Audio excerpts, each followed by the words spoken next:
Well, thanks everyone for coming. It's gratifying to see so many of you that are interested in what I have to say. That's actually a bit humbling. As Carl said, I've worked for quite a number of years with Intergraph and with ESRI, and some experience with Smallworld before that at MITS, which is now Logica. And this thing Google kept on coming up, and it drives the vendors mad. You know, they've got all these offerings, and why do their customers always keep coming to them and saying, it doesn't look like Google, it doesn't work as well as Google, but our users want Google Maps and things like that. So this is some reflections on that very topic that I can sort of share from a vendor neutral perspective now that I'm on the outer. I'd like to compare Google Maps with the options on these terms here: cartography, speed, user interface, and functionality. First of all, cartography. This is your typical GIS. This is what most people who use GIS from day to day work with. These are the type of maps. It's down here, nothing particularly special. But that is one of the issues. Here's a Yahoo Maps option. Straight away, the cartography looks better. It's just a more pleasing map. It looks a bit like a street directory, though, this one. Can anyone spot Punt Road in there? It's a little difficult. You can kind of see it. Let's have a look at Bing. We see Punt Road. No, we can see Punt Road down here now. It's a bit more obvious, but is it the same size as Chapel Street? No, it's not. Google Maps. There it is. Main north-south thoroughfare, standing right out for you. Small example, but there are literally dozens and dozens of these sort of examples that are inside the Google Maps cartography. Without even realizing it, it's an easier map to work with. I'll come back to that point. There's a great site called 41latitude.com. It's a blog this guy set up a couple of years ago. He goes through some comparisons about label readability. Here's a small example. You can see the word New York obviously sticks out a hell of a lot more than the option from Yahoo Maps, I think it is. And that's simply by putting a thicker white background on. The number of labels is actually higher on Google Maps than it is on the other consumer mapping websites. So there's more information there. The label placement is better. This is an interesting one he did.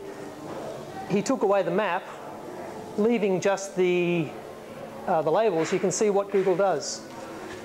Around a major centre, that's St. Louis there, around a major centre, they actually leave a blank area. So they don't cluster they don't clutter the main centres. So that when you're looking for the main things on the map, they tend to stand out. The town icons. Google's the only one to use little 3D dots. That's why that New York stands right out. It just draws your eye straight into it. And there's many, many other things. If you're interested, it makes a great read, this site. He's not just about why Google Maps cartography and whatever is better than the options. He has lots of criticisms, and it's all very even-handed. But he makes lots of great points. Things you didn't even realise you were looking at, first of all. Speed. Well, with Google Maps, and in fact most of these consumer ones, Bing and Yahoo and so forth, there's no more waiting 5 or 15 seconds for a redraw. And it really does make a big difference. About the only thing Google did when it first came out was to just let people zoom and pan. But it was a better experience. It was a faster, more instant response. People could pan anywhere, they could zoom in and out very quickly, and they weren't sitting there waiting. There's no refresh button. That's a little screenshot out of AutoCAD, but you get similar buttons inside MicroStation and lots of other things. I was shown a demo just the other day of a fibre design software, optical fibre design software for NBN, targeted sort of thing NBN looking at. And they're all around this. They've all got this same sort of thing. You go to an area, you sort of fence it out, you extract out of the database, you hit that refresh button. If you want to pan somewhere else, you've got to hit that refresh button again and wait another 5 or 15 seconds. You know, it's incredible. The final thing is, of course, Google's infrastructure is so much bigger than yours. And so their maps and their servers are just going to be going a lot better than yours. Little pet hate of mine down there, loading map, wait. Everything freezes while while that happens. User interface. This is a web application, I kid you not. This is SIAS, Smallworld Internet Application Server. I mean, can you seriously imagine a web page looking like that? It's, you know, it's incredibly cluttered. It's incredibly, there's too many tools. There's too many things on there. Intergraph's offering. This is a thing called GNet Viewer. I apologise for the slightly fuzzy thing. This was the best thing I could drag off the internet. But again, you can see lots of tools across here, lots of nondescript tools, more tools down the side. Just not a particularly intuitive user interface. Who knows at first glance what these do? And in fact, Mobile Viewer shares the same set of controls, and once you start using a few of these tools, you get all these extra things popping up. So it's again a full-on GIS interface.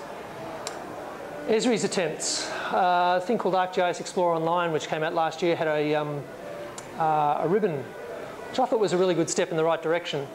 The ribbon that Microsoft has popularised is has got a couple of excellent features. One is that there are big buttons, and the shape of an icon is what it sets the neurons firing straight away. And if you don't recognise the icon because they've done a particularly bad design, then you've got the bits of text underneath. So I think ribbons are certainly good user interfaces, and unfortunately they've dumped it and gone for this instead. So we've got, again, these slightly nondescript, smaller icons, difficult to use. Who knows what they do at first glance? ESRI have this ArcGIS Viewer for Flex, because they've got a number of different APIs, and so they've produced an out-of-the-box one. When it first starts up, you've got this find an address thing, and you can set a street, city, state, zip code, and then click the locate button. You know, we all know we prefer to do the one-box searching, just start typing, get the list of suggestions. Not only that, but if you go over here and you click on these binoculars here, which have got a tooltip of search, you get this extra button here that says search. Search layer, select features for, and you've got all these graphics. Oh, lost interest already.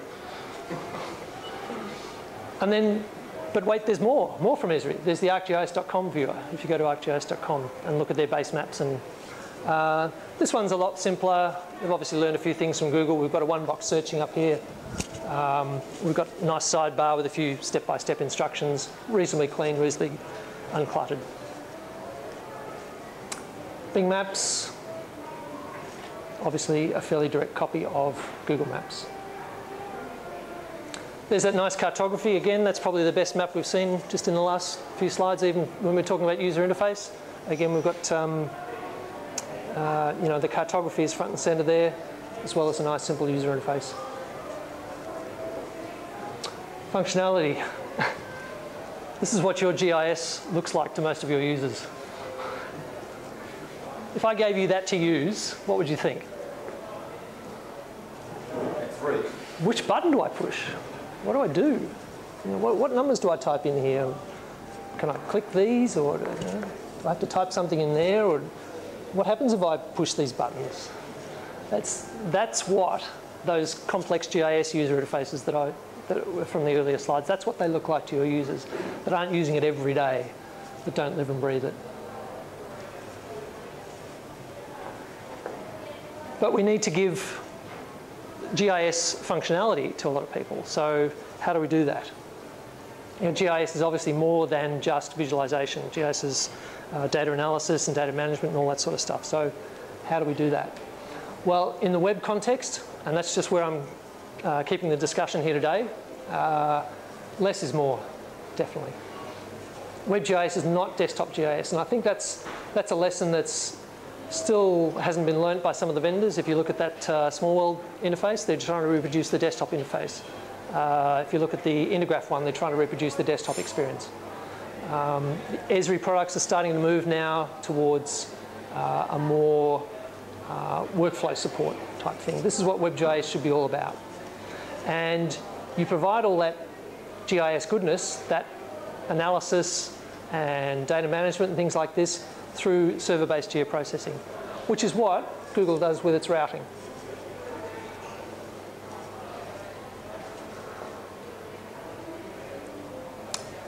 So here's an example of an old sort of desktop GIS experience reproduced on the web.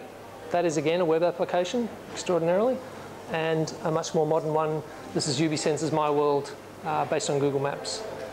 One box search, it's very simple.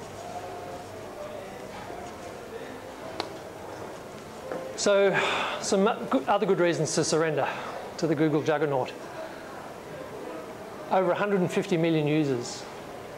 And last year, they served over 19 billion kilometres of routes. That's just a staggering thought. They're beating us on cartography, on speed, on user interface in general. They've got Street View. Your GIS does not have Street View. They've probably got better imagery in their system than you have in yours. They've certainly got better coverage. The Google Maps API. It's a really good, straightforward API. JavaScript, lots of people know it, understand it. You rarely hear any complaints about it. There are hundreds of updates per year to Google Maps. That is, compared to the cycle of from GIS vendors, a massively different approach. A GIS vendor might take a year to bring out of a new version. You take 6 months to adopt it. So basically, you're a couple of years behind the cutting edge, just by adopting packaged software that you install yourself and run in your own things. With Google, next time you turn it on, you've got the latest version. Training, implementation, and license costs will all go down, and productivity and scalability goes up. It's definitely more scalable than your own stuff, and it's more productive because people already know how to use it, and they're happy. Okay, so when would you use this? When might you use this? And don't pay too much attention to the